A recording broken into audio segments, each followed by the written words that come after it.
There you have it. There you have it. Good evening, ladies and gentlemen. We are so excited that you decided to tune in with us today here on Lifting the Weight. Guys, it's been an exciting 3 days. Oh, my goodness. And today is going to be no different with our expert speaker in the house. Listen to me. Miss Jessica is a ballerina at heart. Hello.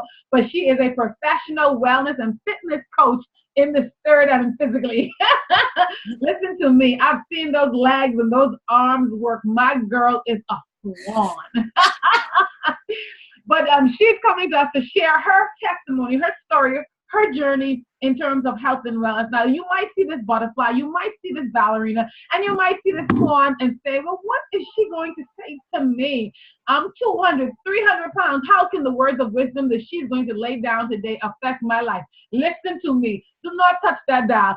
Stay tuned because there's a purpose and a lesson behind every story. You're about to get taken on a journey. And so before we get into Miss Jessica, I just wanted to remind you that we have a bonus day on Friday where you get to meet the speakers like Miss Jessica and those who are able to make it and ask your questions. Join in as we have some interesting discussion about lifting the weight. And it's an open forum going to be right here in Zoom, and only about 50 people might be able to get in. So you make sure be on time at 7 p.m. But Miss Jessica, tell them a little bit about you. There's somebody trying to say, why you got a ballerina on this platform today? First of all, can we discuss your energy? You have the most amazing energy. And I do. So awesome. So I am a fitness instructor based in New York City, and I've been doing fitness since like the year 2000. Yes. Which is 17 years. Wow. Which it's crazy how fast time goes because year 2000 feels like it was like yesterday. 4 years ago. Like, yeah. Didn't feel as far, honestly. I can still remember. I know. I remember everything. I'm like, wow, why is it my birthday again? Do this all the time. And I mostly teach bar, which is using your own body weight, and you use a ballet bar for stability. You use it for the purpose of not falling over, and you use your own body weight to isometrically hold the contractions. So you can do positions that dancers typically do, but you're in a supported environment, and there's no jumping in the class, which is amazing because the workout is easier on your joints. Okay. And so it's ideal for somebody who's carrying a lot of weight or who might have had injuries in the past. Yeah. Okay. Yeah, it's wonderful for injury recovery because a lot of the movements are based on physical therapy movements, and they're very, very small isometric movements that you cannot use momentum to do them. Like the way you can when you're doing, let's say, a jumping jack or a squat or something like that. You use momentum to help you out. And these movements don't allow that, and they're very, very isolated movements. The only thing about bar is that it does not cause you to sweat the way like a spinning class does, how it gives you that feeling like, oh, I just worked out really hard. Bar like will leave you will feel that you worked hard, but you won't be sweaty and gross. You can still like go out to brunch with your friends after. So bar is sounding a little more like on the strength training side versus the cardio side. Yes, definitely strength training side. Yeah. So more strength training. Okay, so that is a little bit about her platform and what she does. Now you may connect the dots when I said she moves like a ballerina, and so of course their apparatus of choice is the ballet bar.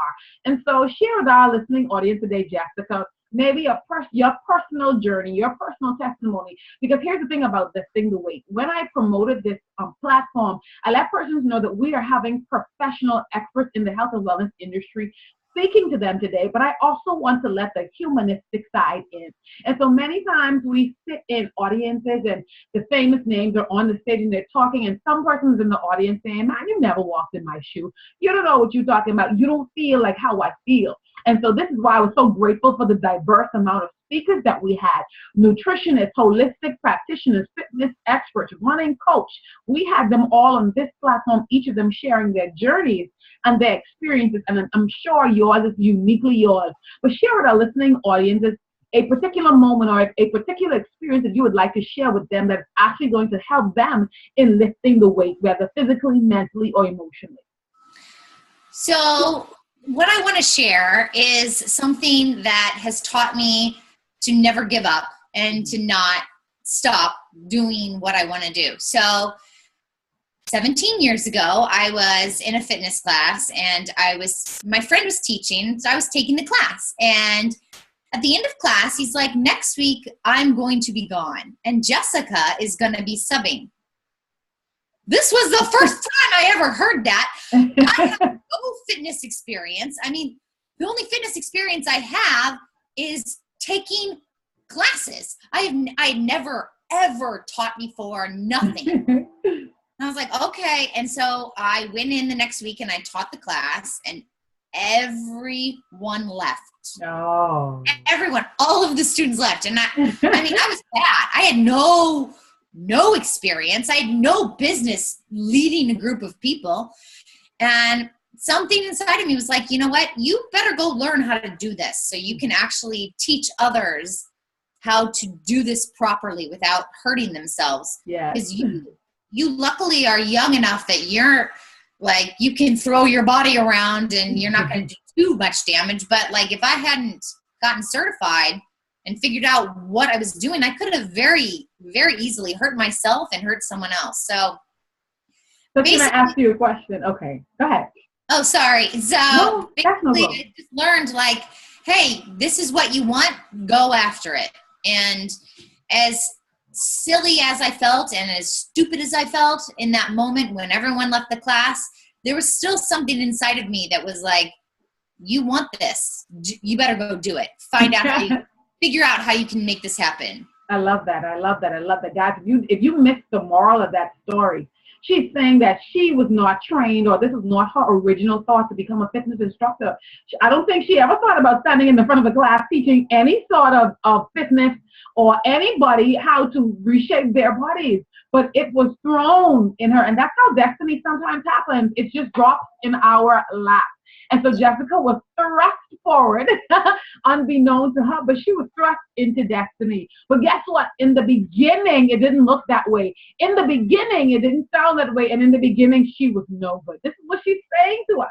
But guess what? Because she realized that she had not just a love for what she was doing, but she wanted to impact person's lives, she decided to keep going back, to keep doing it again. And so if you didn't take anything away from that story, that's what she's saying, persistence, and to keep doing it again. And so listen, ladies, this is still a part of lifting the weight. There's something that you walked away from. There was something that you're feeling defeated about in your spirit that might ultimately be affecting the physical weight because you mentally are carrying that burden with you. Guess what? Just like Jessica, it's not too late. Go back and do it again. Start to live the life that you desire and watch everything fall in alignment. Somebody might have played a prank joke on you too, but it was pushing you in your destiny. Just like Jessica. Walk in your destiny. I'm telling you, Jessica, I love the story. So tell me a little bit more about what happened and what progressed after that. You went back to class, and I'm pretty sure you didn't get it on the first try. I actually went back to the same place, and luckily there was people that believed in me and like thought that I could do a good job. So they gave me a whole bunch of classes to sub. I mean, I was not the teacher, but I came in and I could practice what I learned. And I think that is so important, because if you learn something and you don't ever put it to use, it just kind of like goes to the wayside, right? You don't do anything.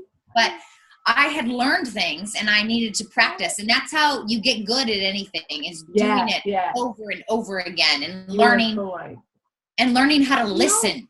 That was important to me, to listen to people and to listen to my own gut. I mean, like, to really open my ears and to be able to hear what my voice, the inner voice of me was telling. Yes. I like that what you said, that just now, to hear your own inner voice. You said to listen to your gut. Many times in life, we hear things inside of us telling us, don't do that, not to go that way. That's not good for you, but we ignore it. Now talk to the people a little bit more about that gut, because I know we had a previous conversation and you started to talk about food and healthy choices as it relates to taking care of your own physical body. And somebody today needs to hear that message. So what I learned when I after I was teaching for about maybe a couple of years, that, gosh, you're good. That was like pause.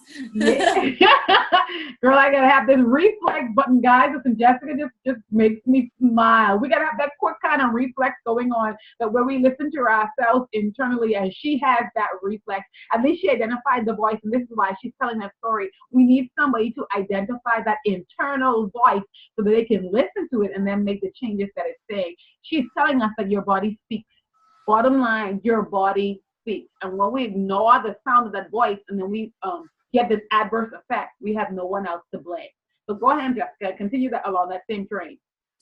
So I was teaching for a couple of years, and I was just eating anything to like give me energy.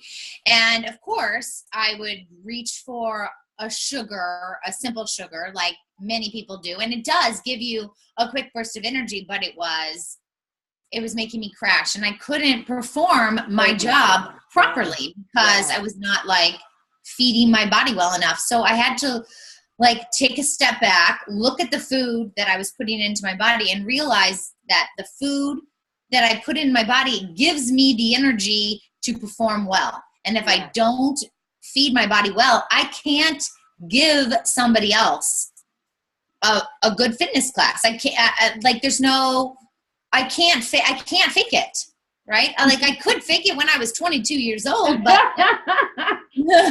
I love it, guys. I know you heard that last week. She could not fake it. She came to the understanding that she had to feed her body real fuel for her to be able to help other people. And so that's the principle of life. We're always giving. You're always pouring out of your well. But if your well is empty, what are you reaching to pour out? And so this is about staying filled and keep on refilling yourself. And so as it relates to lifting the weight, this is what we want you to do. Don't give out of what is empty. It's time for you to refill, to be refueled, to be refreshed, and to be revived. And that is our prayer after these next 3 days of hearing such phenomenal testimonies and stories, that you feel that very same way, refueled, refreshed, and revived. And so, Jessica, when you started to listen to your body talking and you came to that understanding and that realization, what did you do next? So after I like started to eat right and stuff, I started to look at the ingredients that was on foods. And if it was a word that I could not pronounce, I did not put it in my body. Like, okay, I can pronounce like red dye 49, but what is red dye 49? That does not grow in the ground. That is not something that you can make. Red dye 49 does not belong in this temple. No. So anything that had a word that like I couldn't pronounce, or if the first couple words were sugar, nope, that doesn't go in this temple. I'm sorry. I like, there's a lot of junk out there and a lot of foods that don't they look good. They look healthy because there's a label on them that says, oh, fiber, whatever. But you look at the ingredients and there's like a whole bunch of words. You're like, what are these words? What is this? I don't know what half of these things are. I'm not putting this in my body. I like what you said. I like what you said when you said if you couldn't read it. But you also gave an analogy that made me feel that you can't read it or you can't understand it. Because you, like you said, you could read red dye 49. Well, you still don't know what red dye 49 is. Yeah. And so as a result, you made a conscious effort to stay away from it. That was good, Jessica. That was so good. Well, thank you. And what was really hard for me is I have a sweet tooth, crazy sweet tooth. Like I love candy and I love all that stuff, but you're joking, right? So you don't like carrots and celery and you go crazy. So you see people, she is just like everybody else. Right. Yes, the ballerina had a sweet tooth. But what helped me kick that sweet tooth, and I still enjoy a gummy bear now and then. Those are not natural things. If you go into a candy store, what is grown out of the ground at a candy store? None of Nothing. It. No. Unless it's sugar-coated almonds. Right. I know. Like that. Yeah. But, I mean, that's not what you want to go for. You want to go for, like, the bright, fun-colored candy.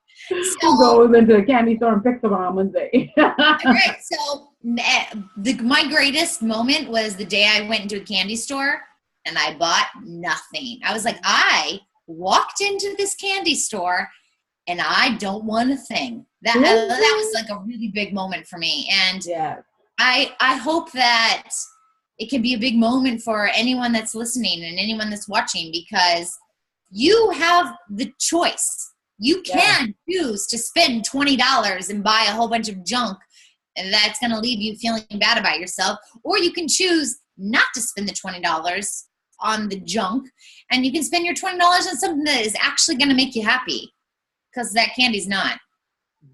I love it. I love it. I love it, Jessica. She just finished talking about the power of choice.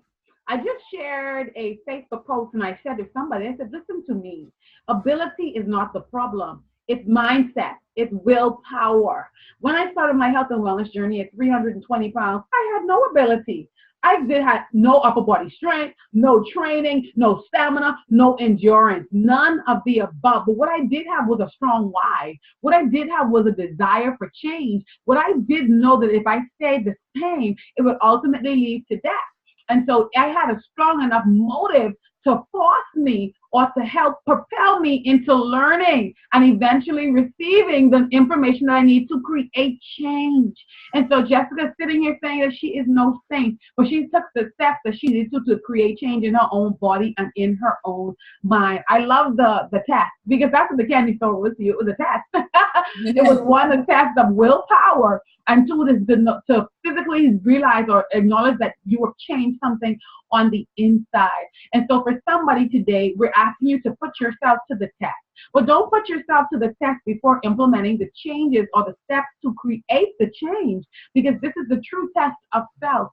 Listen, no one knows what's going on inside your heart. No one knows what's going on inside your mind but you. And so you have to be accountable to yourself.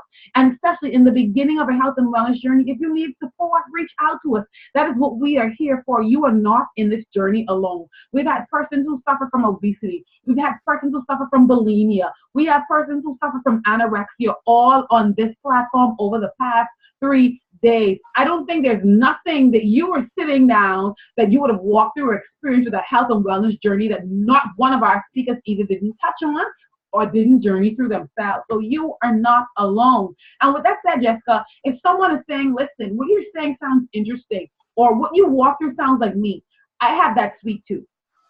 I have a will to exercise, but I don't know how. Or I like the fact that I can work out without getting sweaty. How could they reach Jessica? How could they find you? How could they find out more about barre? Or if they were a former dancer, always had a dream to dance. Hello, somebody. Because this platform that she is moving and creating is just a phenomenal one. It leaves you not just working the muscles and the bones in your body, but it leaves you feeling feminine.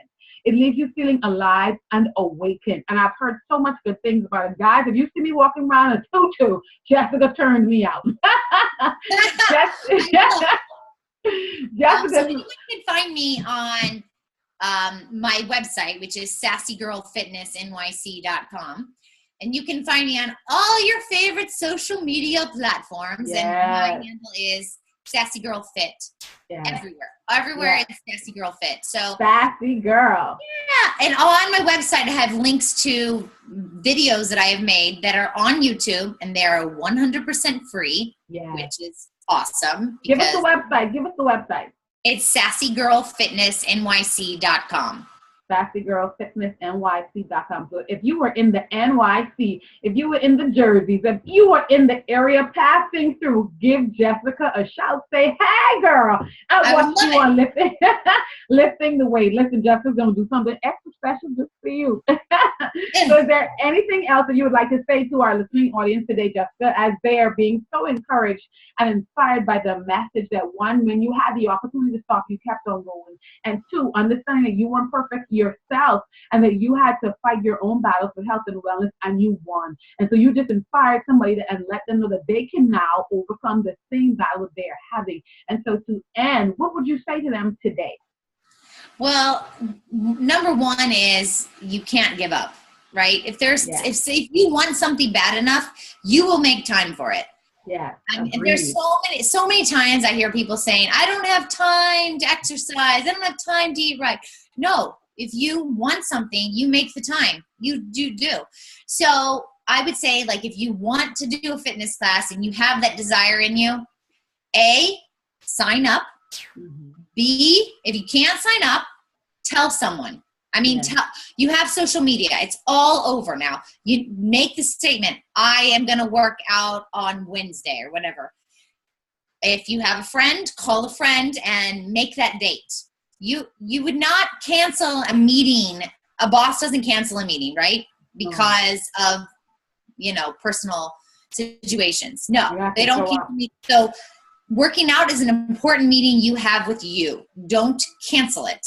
And you have time. So you pencil that in your calendar. I'm going to work out Monday, Wednesday, and Friday at 4 p.m. You write that in your calendar, and then at 4 p.m., you better be doing it. I love it, guys. Did you hear the coach come out and her? You better be doing it. Listen, Jessica, when you said that, it reminded me of a thought I had the other day. We factor everything else in, but we don't factor ourselves in. We factor in the school pickup. We factor in the husband's laundry. We factor in dinner. We do everything for everyone else, but we don't do it for ourselves. You are just as important. And so when you are on an airplane and the stewardess is standing up to the front and she says, if there is an accident, the first thing I need you to do is put the life jacket on yourself. And then I need you to take care of some other folks. Listen, this is what we are saying to you on this platform today, lifting the weight. We want you to put the life jacket on yourself. Some self-preservation has to take place today. And so we need you to clean out those internal cobwebs, dig in every emotional thing and blockage that might have been holding you back. Put your sneakers on, write yourself in on that daily agenda, and ensure you get your workout on. That is for you. Ensure you pick up the right groceries when you go into the food store. That is for you. We didn't say you have to be buy organic. We didn't say you need to spend $3,000.